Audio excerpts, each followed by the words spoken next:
Any questions about that? Okay, awesome. All right, so we're going to just do something brief as far as audio. Okay, so audio, now there is an Adobe program called Audio Edition.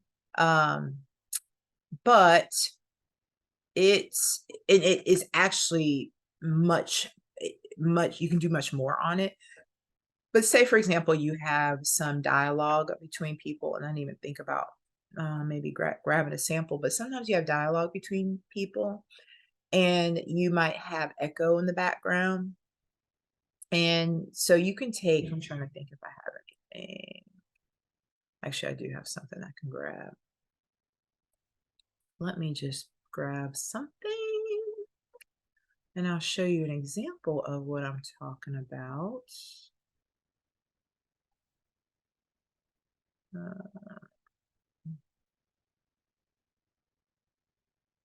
um, audio, no, video.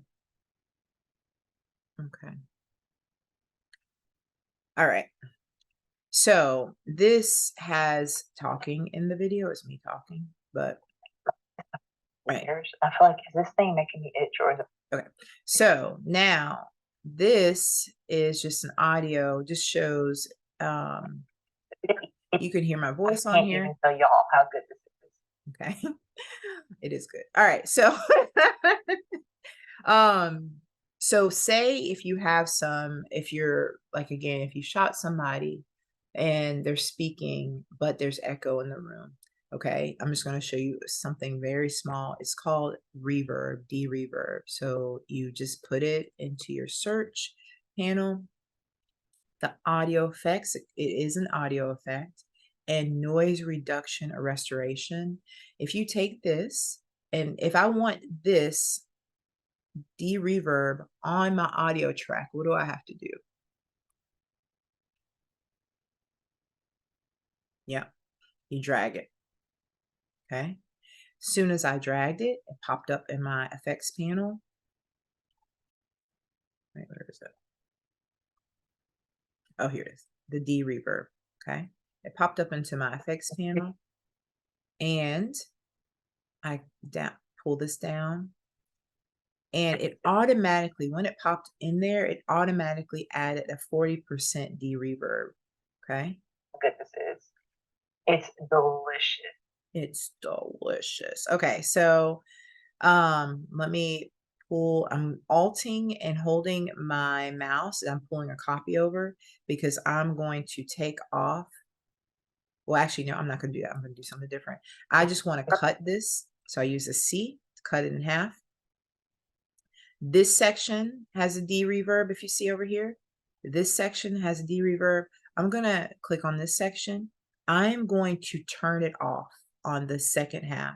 You just do that by clicking the FX, and it puts a little strike through it. So now it's off. So we can hear, and I don't know how big of a difference it'll sound, but let's see. Delicious. It sort of tastes like, it's a very mild flavor. It almost You can't really tell the difference. This isn't a very good clip. Okay, let's see. Let me turn it up. So it might distort a little bit, just show a difference. tastes like, it's a very mild flavor. It almost No, this is not a good clip. Okay, sorry. I'm not doing a good example, but it really does help. I think you get the whole point.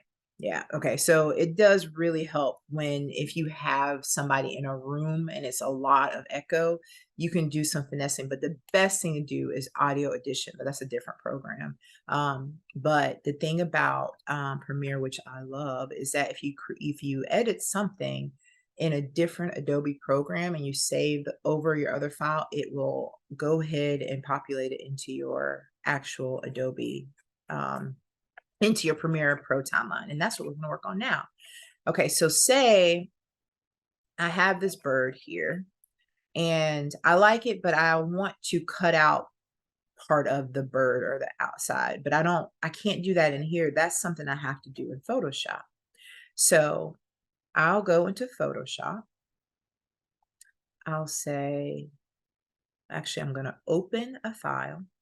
I'm going to go to that image file in my Premiere Pro folder. training,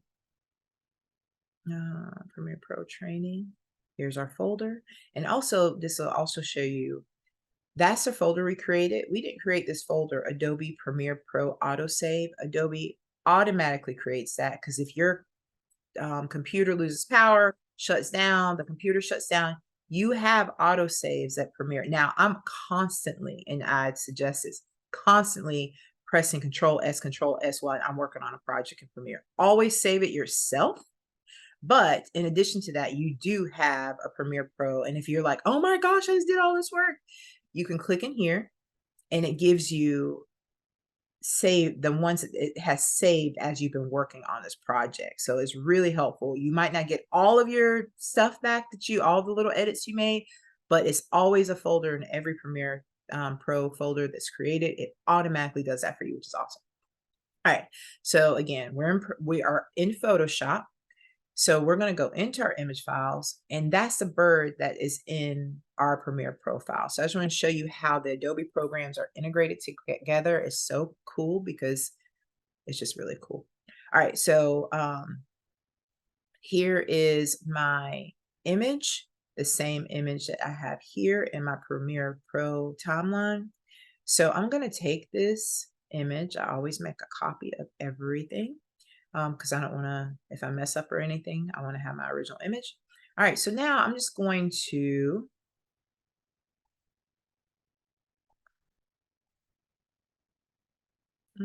do a quick cut. I'm going to delete this. I'm going to delete this. All right, just a quick thing. Okay, so now I'm going to also file, save as. I'm going to go into, not as a Photoshop, excuse me. I'm going to file export because I need to make it as I need to make a JPEG. So export as. Give me a second. All right, a JPEG. We're going to say export. We're going to put it in that same exact folder.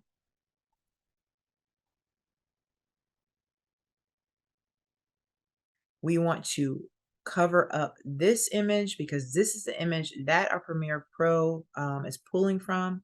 We double click it. Do you want to replace it? Yes, we do. It saves. We go back to Premiere Pro and it makes the edit for us there. Okay. So it's great because sometimes you want to do something in Photoshop and bring it in. But you don't want to, you can't do those edits in Premiere Pro. And as a matter of fact, I'm going to export this as a PNG because I don't want that background. And then we say export. And then we go, oh, actually, let me do this, cancel. Let me go to JPEG, export. I'm going to copy and paste this name.